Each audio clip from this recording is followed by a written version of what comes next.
سب سے پہلے تو سر آپ کا میں ویلکم کرتا ہوں کہ اور آپ کا شکریہ بھی ادا کرتا ہوں کہ آپ نے اتنا سمے نکالا اور آپ جاب بھی کر رہے ہیں، جرنلزم بھی کر رہے ہیں، اس کے بعد بھی آپ نے میرے جیسے چھوٹے یوٹیوبر کے لیے سمے نکالا. سر چھوٹا بڑا کچھ بھی نہیں ہوتا، کام امپورٹنٹ ہوتا ہے، چھوٹا بڑا کچھ بھی نہیں ہوتا. اور سر میں ایک بات اور کہنی چاہوں گا کہ میں پاکستان کے بارے میں پچھلے کافی سمے سے پڑھ رہا ہوں اور دیکھ رہا ہوں. تو میں 3 لوگوں کی سب سے زیادہ رسپیکٹ کرتا ہوں، جس میں پرویز ادوائے جی ہیں، سید مزمل سر ہیں اور سر آپ ہیں. اگر یہ ڈیل بھی ہو جائے کہ کشمیر دے دیا جائے اور آپ تینوں لوگ ہمارے دیش میں آ جائے تو مجھے تو کوئی دقت نہیں ہے. Thank you thank you. میری جو نئے پروجیکٹ ہیں تو اس میں جیسے ایک یہ ہے، does Muslim have a image problem. کیونکہ سر میں خود بھی آر ایس ایس سے پڑھا ہوا ہوں، جو آر ایس ایس کو عمران خان سر ٹیررسٹ آرگنائزیشن بتاتے ہیں. تو دھیرے دھیرے تو میں اس سے تو دور ہو گیا ہوں، لیکن اس کا جو نریٹو ہے مسلمانوں کو لے کر وہ کافی پاپولر ہے.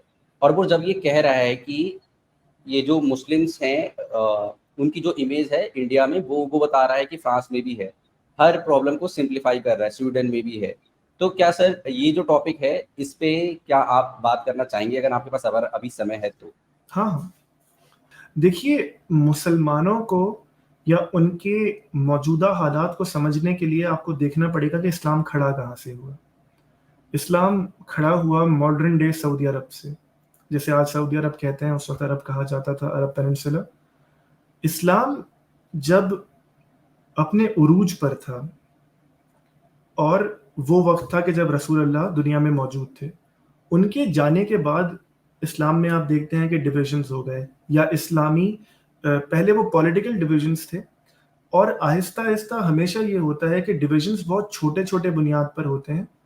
اس کے بعد اس میں چیزیں جڑتی جاتی ہیں جو پھر شروع میں ایک آئیڈیا کی حیثیت سے کھڑی ہوتی ہیں، اس کے بعد وہ ایسے عقائد بن جاتی ہیں جنہیں چیلنج کرنا بہت مشکل ہوتا ہے.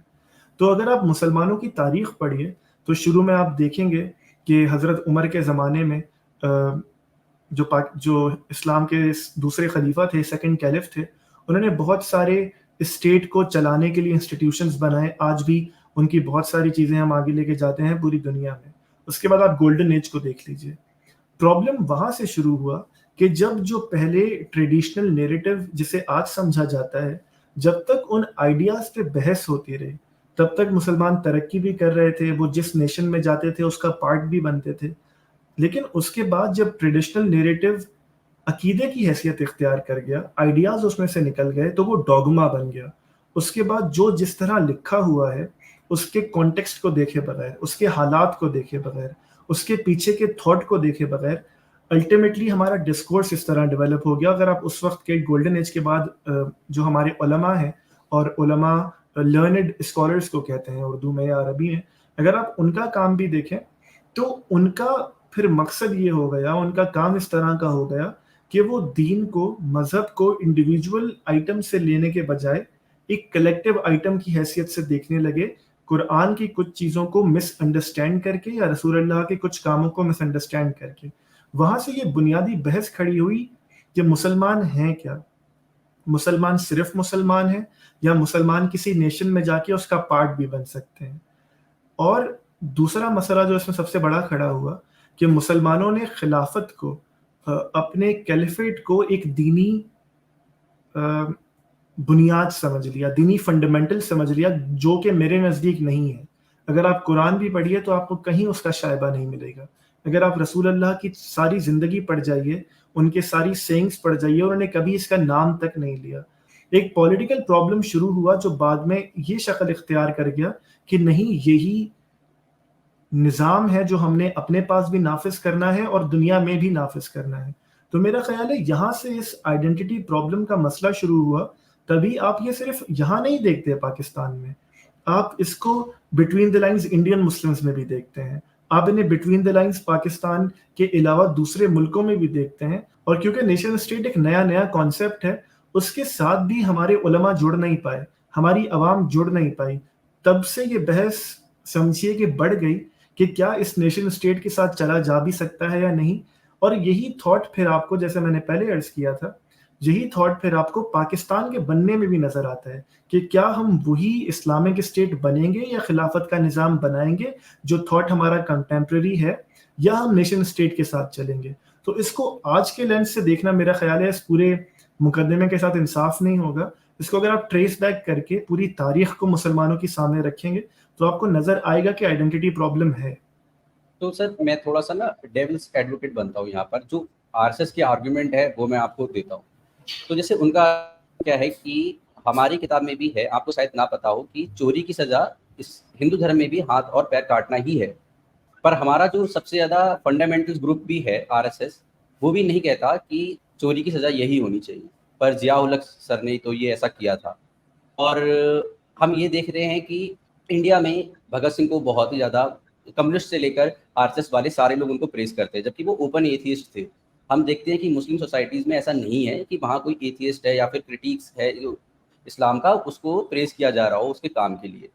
تیسرا کیا آرگومنٹ وہ دے رہے ہیں کہ ہماری سوسائٹیز میں ایسے لوگ ہیں جیسے کہ جو ہمارے فنڈامنٹلس ہیں ہمارے ریلیجن کے، ان کو کرٹیسائز کر رہے ہیں، ان کے بعد بھی ان کو اچھا دیکھا جا رہا ہے. جیسے ایشور چند ودیا ساگر ہیں یا پھر دیانند سرسوتی جی ہیں، ان کے آگے مہاتما لگایا جا رہا ہے. انہوں نے بولا ہے کہ مورتی پوجا مت کرو، یہ بہت ہی غلط ہے. اس کے بعد بھی جو ویکتی مورتی پوجا کر رہا ہے ہندو، وہ بھی ان کو سمان کی نظر سے دیکھتا ہے. لیکن اگر ابو السلام سر کچھ ایک بات بول دیتے ہیں جو کہ احمدی کے لیے ہوتی، تو پوری سوسائٹی ان کو ڈسون کر دیتی ہے. ملالہ کچھ بول دیتی ہیں تو اس کو بہت ہی جنرلائز اور سمپلیفائی کر کے ان کو ڈسون کر دیا جاتا ہے. ان کی سوسائٹی ہی ڈسون کر دیتی ہے. ایسا کیوں ہے؟ اس کو سمجھنے کے لیے کہ مسلمانوں میں اگر آپ کی پوری بات کو میں سمرائز کروں تو وہ یہ ہے کہ مسلمانوں میں اپنے فنڈامنٹل آئیڈیا کے علاوہ ایکسیپٹنس نہیں ہے. وہ کسی کو ایکسیپٹ نہیں کرتے اگر وہ ایگزیکٹلی وہی بات نہ کرے جو آرتھوڈاکس کنونشنل بات ہے. اس کو سمجھنے کے لیے آپ کو دو چیزیں دیکھنی پڑیں گی. ایک کہ آپ نے ہندوازم کی ایگزامپل دی. ہندوازم کا یہ ٹریڈیشن رہا ہے کہ یا ہندوازم جس بنیاد سے اٹھا ہے، یا اسی طرح بودھ مت، یا اسی طرح آگے جا کے جینزم، وہ یہ کہ انسان کے اندر ہی حقیقت ہے. آپ نے انٹرنلی اپنی حقیقت ڈھونڈنی ہے، اور جو شخص بھی اپنی حقیقت کو ڈھونڈ لیتا ہے وہی اس کے لیے حقیقت ہے. یہ مذہب، یہ دین، یہ آئیڈیا، یہ کلچر اندر سے شروع ہوتا ہے. لیکن دوسری طرف اگر آپ دیکھیں تو ابراہیمک ریلیجنز اندر سے نہیں کھڑے ہوتے. وہ اس طرح نہیں ہے کہ ایک سنیاسی، ایک بابا، ایک یوگی، ایک شری اپنے اندر سے کوئی معاملات کرے گا اور پھر الٹیمیٹلی وہ ڈیوائن کنیکشن حاصل کر لے گا. ابراہیمک ریلیجنز اس بنیاد پہ کھڑے ہیں کہ راہ چلتے، اگر آپ موزس کی سٹوری پڑھیں، حضرت موسیٰ کی، تو وہ تو اپنے گھر والوں کو لے کر ایک شہر سے دوسرے شہر جا رہے تھے. ایک جگہ آگ دیکھی، اندھیرا تھا، تو اس آگ کی طرف گئے کہ وہاں شاید کوئی رہتا ہو تو کھانے پینے کا، رہنے کا انتظام ہو جائے. اور اچانک آواز آئی کہ اے موسیٰ، میں تیرا رب بات کر رہا ہوں، میں تیرا خدا بات کر رہا ہوں. کوئی اس سے پہلے ان کی چاہت نہیں تھی اس طرح کی، کوئی ان کی کوشش نہیں تھی اس طرح کی. تو ابراہیمک ریلیجنز میں یہ ہوتا ہے کہ خدا ایک شخص کو، ایک انسان کو چوز کر لیتا ہے کہ آج سے تم میرے نبی ہو، اور تم نے دنیا کو، یا جس قوم کی طرف تم بھیجے گئے ہو یا جن لوگوں میں تم بھیجے گئے ہو، ان تک تم نے خدا کا یعنی فطرت کا پیغام پہنچانا ہے کہ خدا ایک ہے، اس کو مانو، اچھائی کرو، برائی نہیں کرو، اور تمام چیزیں. تو کیونکہ اس میں معاملہ یہ ہے کہ انٹرنلی کچھ شروع نہیں ہوتا، اللہ کی طرف سے آتا ہے، خدا کی طرف سے آتا ہے. اور آہستہ آہستہ، جیسے میں نے پہلے سوال کے جواب میں کہا تھا کہ شروع میں جو آئیڈیاز ہوتے ہیں ان پہ ڈسکورس ہوتا ہے، ان پر بات ہوتی ہے، بعد میں جا کے وہ عقائد بن جاتے ہیں. اسی طرح جو شروع میں رسول اللہ کا معاملہ تھا یا قرآن کی وہ ورسز تھیں کہ جنہیں دو طرح انٹرپریٹ کیا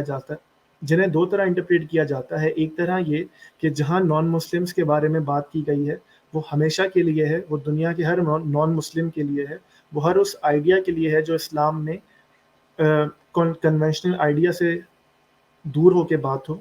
یا دوسری طرف جس انٹرپریٹیشن سے میں ایگری کرتا ہوں وہ یہ کہ وہ اس وقت کے لوگوں کے لیے تھا. اور اگر میں ذرا مشکل بات کر سکوں لیکن ریکارڈ پہ لانے کے لیے، وہ یہ کہ رسول اللہ نے عرب کے نان بلیور سے جنگ بھی کی، دوسرے اپنے آس پاس کے اسٹیٹس پہ حملہ بھی کیا. وہ اس لیے کہ قرآن کہتا ہے سورہ یونس میں کہ جب بھی خدا کچھ لوگوں کی طرف، کسی قوم کی طرف اپنا نبی بھیجتا ہے تو ان لوگوں کے لیے اس دنیا میں قیامت برپا ہو جاتی ہے. تو جو اس وقت رسول خدا کو مانیں گے، اس وقت کا کوئی بھی رسول ہو اس کو مانیں گے تو انہیں امان دی جائے گی، ان کے ساتھ نارمل زندگی وہ گزارتے رہیں. لیکن وہ لوگ جو رسول کو جاننے کے بعد، اس بات کو سمجھنے اور یقین کرنے کے بعد یہ اللہ کی طرف سے ہے، یہ خدا کی طرف سے ہے، اس کے بعد بھی مقابل میں کھڑے ہوں گے، دوسری طرف کھڑے ہوں گے، جنگ کرنے کے لیے کھڑے ہوں گے، انکار کرنے کے لیے کھڑے ہوں گے، تو انہیں اس دنیا میں قیامت کی سزا کے طور پہ مار دیا جائے گا. یہ ایک انٹرپریٹیشن ہے. دوسری انٹرپریٹیشن یہ ہے کہ نہیں، یہ سب کے لیے ہے.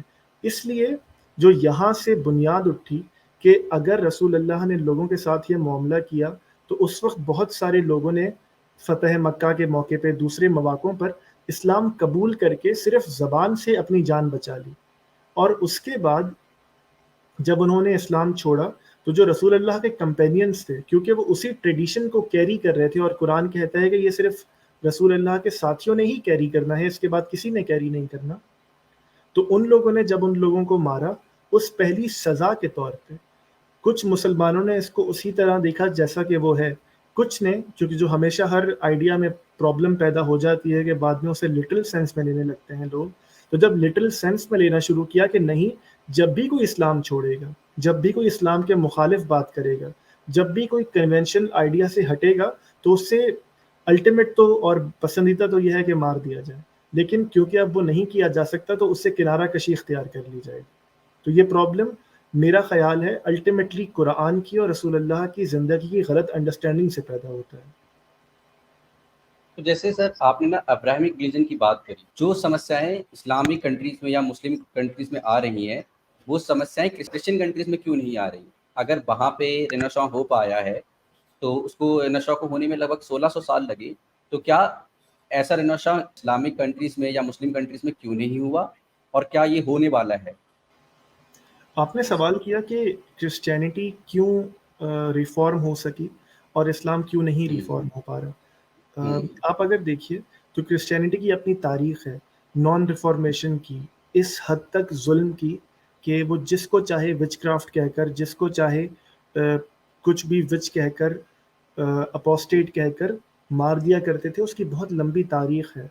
لیکن اس کے باوجود بھی ان کے پاس جو بنیاد تھی وہ یہ تھی کہ سینٹ پال نے جناب عیسیٰ کے بعد، جیزس کرائسٹ کے بعد، یہ اعلان کر دیا تھا کہ جو ruling part of the Bible ہے وہ ختم ہو گیا. اب مسیح عیسیٰ نے ہم سب کے لیے سیلویشن کر دی ہے. تو جو بنیادی عقائد کا مجموعہ تھا وہ سینٹ پال نے اپنی ذاتی حیثیت میں کرسچینٹی کی بنیاد سے ہی ختم کر دیا تھا. اس کے باوجود بھی کرسچینٹی میں لٹرل چیزوں کو لٹرل لینے کی وجہ سے اتنے پرابلمز ہوئے. اور الٹیمیٹلی کیونکہ وہ معاشرہ پڑھا لکھا تھا، وہ معاشرہ آگے بڑھ چکا تھا، ان کے پاس سینٹ پال کی ایگزامپل موجود تھی. تو پھر بھی دیکھیے جو ریفارمیشن ہے وہ اندر سے شروع ہوئی، وہ اندر سے پروٹیسٹنٹس نکلے، وہ اندر سے دوسرے لوگ نکلے. وہ اب بھی آپ دیکھیے تو جو سیکولرزم کی پوری تحریک ہے وہ بھی نارمل کرسچنس نے چرچ کے خلاف چلائی، کیونکہ چرچ نے ایک نارمل، ایک نیوکلیس حیثیت لے کے بہت ظلم کیا تھا. یہ سچویشن آپ کو اسلام کی صورت میں نہیں ملتی. اسلام میں اب تک کوئی بھی ایسا بڑا نام نہیں آیا، یا رسول اللہ کی بھی ایسی کوئی بات نہیں ملتی کہ آپ نے مذہب کے ڈاکٹرائن کو چھوڑنا ہے. پورا مذہب اسلام کھڑا ہی اس پر ہے کہ آپ نے زندگی کے آخری لمحے تک اس ڈاکٹرائن کو ماننا ہے، اس کو لے کر چلنا ہے. دوسری بات کہ کبھی مذہب اسلام کے پاس اس طرح کا پاپ والا کلچر تھا نہیں، کبھی کوئی سینٹرل فگر تھا نہیں کہ جس کے خلاف بغاوت ہوتی. کیونکہ جب کسی کے خلاف آپ پاپولیرٹی میں بغاوت کرتے ہیں تو اسے گرانا آسان ہوتا ہے. لیکن اگر ہر محلے میں، ہر گھر میں ہر کسی کو یہ حق حاصل ہے کہ وہ اسلام کی تعلیم حاصل کرے، اور الٹیمیٹلی یہ بات ہم پہلے کر چکے کہ تعلیم اور کنونشنل اور آئیڈیاز میں پہلے سے مسئلہ پیدا ہو گیا تھا اور وہی تعلیم سب تک پہنچی، تو پھر آپ کس سے لڑیں گے؟ الٹیمیٹلی پھر دنیا جس طرح تبدیل ہو گئی تو پھر مسلمانوں کو ایک آئیڈینٹی کرائسس پہ بھی ہم نے بات کی جب پیدا ہوا، اور خاص طور پہ ہمارے خطے میں کیونکہ وہ ریسیونگ اینڈ پر ہیں، وہ ترقی نہیں کر سکے، تو اب ان کے پاس ایک ریفیوج ہے مذہب.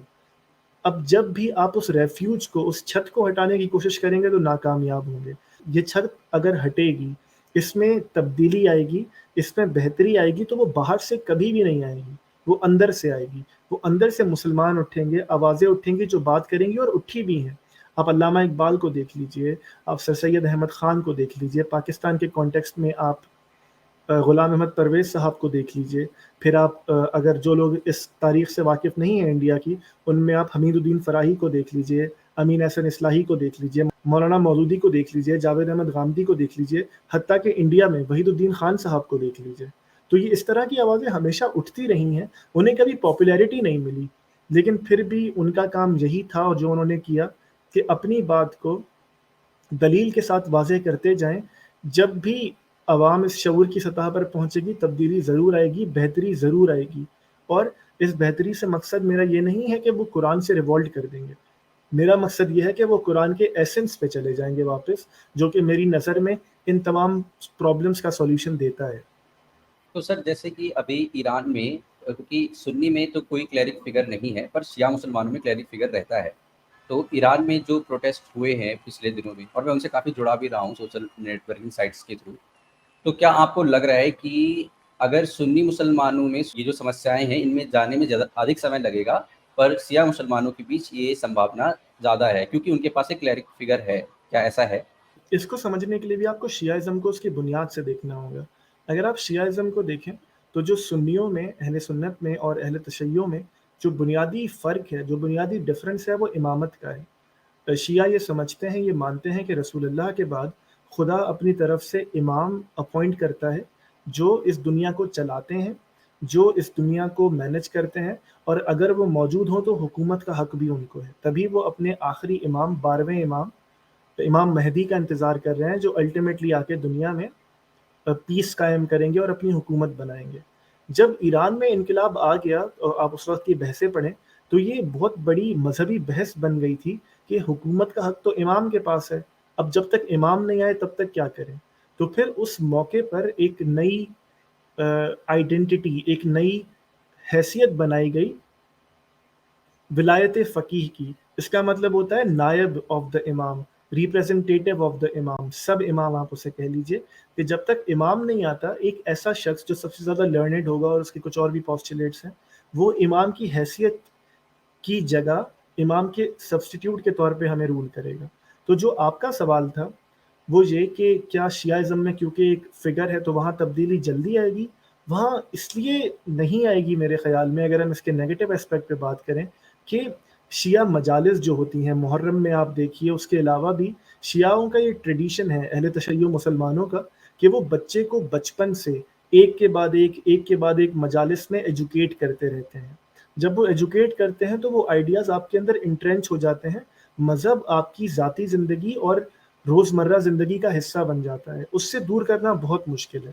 لیکن آپ جس طرح دیکھیے کہ ایران میں جس طرح وہی پہلی مذہبی ڈاکٹرائن کی غلطی کرتے ہوئے جس کی ہم بات کر چکے، کہ جب لوگوں کی ذاتی زندگی میں انٹرفیئر کرنا شروع کیا، جب ریاست نے وہ کام کرنا شروع کیا جو اس کے کام نہیں تھے کرنے کے، تو آپ دیکھیے کتنا بڑا ریوولٹ ایران میں ہوا. اور گاہے بگاہے آپ دیکھتے ہیں، اگر آپ ایران کے نمبرز دیکھیے، اسی وجہ سے آپ کی بات کو، پہلے ہم نے نیگیٹو بات کی ہے، پازیٹیو اس کے ریفرنس سے بات کرتے ہوئے آپ دیکھیے کہ ایران میں نمبرز، جو نوجوان خاص طور پہ اسلام چھوڑ رہے ہیں، you would be amazed by the numbers. تو ریوولٹ اگر اس طرح نہ بھی ہو، لیکن فیملیز میں اب لوگ اس پر بات کر لیتے ہیں کہ چلو یار کچھ چیزیں مان لیتے ہیں، جو نہیں سمجھ آتی وہ نہیں مانتے، لیکن الٹیمیٹلی لوگ چھوڑ کر جا رہے ہیں اس پورے ڈاکٹرائن کو. اس میں کوئی ریوولٹ کی حیثیت ہوگی، یا آپ مذہبی لوگوں کو اپنے آئیڈیاز تبدیل کرنے پہ مجبور کر دیں گے، تو وہ بہت مشکل ہے. جیسے میں نے پہلے کہا تھا کہ اس طرح کی تبدیلیاں، ڈاکٹرائن کی تبدیلیاں ہمیشہ اندر سے آتی ہیں. یہ کلیرکس کے پاس سے آئیں گی، یہ علماء کے پاس سے آئیں گی، یہ ان لوگوں کے پاس سے آئیں گی جو مذہب کے ریپریزنٹیٹیو سمجھے جاتے ہیں. باہر سے یہ تبدیلی کبھی بھی نہیں آ سکتی.